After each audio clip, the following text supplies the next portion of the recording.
Assalamualaikum warahmatullahi wabarakatuh. Salam sejahtera untuk kita semua. Di sini saya akan mempresentasikan permasalahan komunikasi anak usia dini dengan dosen pengampu Ibu Chandra Asih Windarsi MPD. Dengan saya sendiri, Audrey Alina Rumapea dengan NIM 22070019. Dengan mata kuliah Komunikasi Anak Usia Dini. Salah satu masalah komunikasi yang sering terjadi pada anak usia dini yaitu keterlambatan bicara. Saya mengambil permasalahan ini tentang keterlambatan bicara di mana anak belum bisa berbicara mengucapkan kata-kata sesuai tahapan perkembangan usianya. Hal ini bisa membuat anak kesulitan menyampaikan kebutuhan atau berinteraksi dengan orang lain.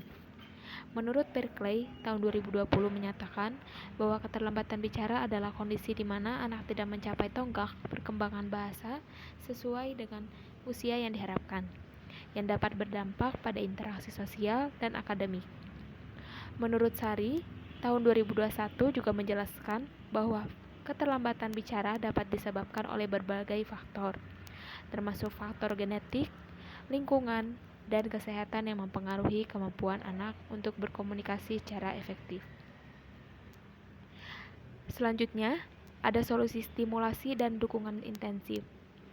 Solusi untuk masalah keterlambatan bicara adalah dengan memberikan stimulasi yang intensif dan dukungan yang tepat. Ini bisa dilakukan melalui interaksi yang lebih sering dengan orang tua atau pendidik, serta melibatkan ahli seperti terapis wicara jika diperlukan. Orang tua dan pendidik dapat melakukan interaksi yang lebih sering dengan anak. Contohnya itu, yang pertama, mengajaknya bermain. Mengajaknya bermain bisa menggunakan permainan yang melibatkan kata-kata untuk meningkatkan kosakata. Yang kedua, bisa mengajaknya membaca buku bersama anak untuk bisa memperkenalkan kata-kata baru. Yang ketiga, contohnya mengajak bicara anak. Seiring mengajaknya anak berbicara tentang aktivitas sehari-hari, membuat anak menambah kosakatanya. Slide selanjutnya, ada treatment yang tepat, yang dimana yang pertama, bicara dengan sederhana dan jelas. Gunakan kalimat pendek dan atau kata-kata yang mudah dipahami ketika berkomunikasi dengan anak. Membantu mereka memahami mempelajari kosakata baru seperti bapak, ibu, kakak. Yang kedua, ada baca buku bersama. Membacakan buku kepada anak secara rutin dapat memperkaya kosakata dan membantu anak memahami cara kata-kata yang digunakan dalam konteks. Yang ketiga, bernyanyi dan bermain kata. Lagu-lagu dan permainan kata seperti tebak-tebakan, mengulang kata dapat membuat anak terbiasa mendengar dan mengucapkan kata-kata baru dengan cara yang menyenangkan. Yang keempat, jangan terburu-buru menjawab. Berikan waktu bagi anak untuk merespon.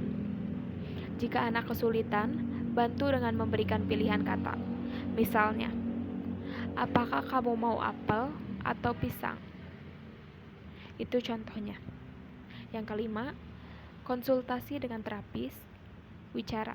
Jika perkembangan anak masih lambat, meski sudah diberikan stimulasi, konsultasi dengan terapis wicara bisa membantu untuk menemukan strategi yang lebih khusus. Yang terakhir, ada kesimpulan dan saran. Dapat disimpulkan bahwa keterlambatan bicara pada anak usia dini dapat diatasi dengan stimulasi yang tepat dan dukungan dari orang tua, serta profesional. Penting untuk melakukan interaksi secara rutin dan melibatkan ahli bila diperlukan. Sebagai saran, orang tua sebaiknya aktif berpartisipasi dalam perkembangan bahasa anak agar dapat mendukung kemampuan komunikasinya secara optimal. Ada referensi, yaitu yang pertama Kementerian Pendidikan dan Kebudayaan Republik Indonesia, yang kedua buku pedoman perkembangan anak usia dini. Sekian yang bisa saya sampaikan. Mohon maaf apabila ada kesalahan kata yang tidak sengaja.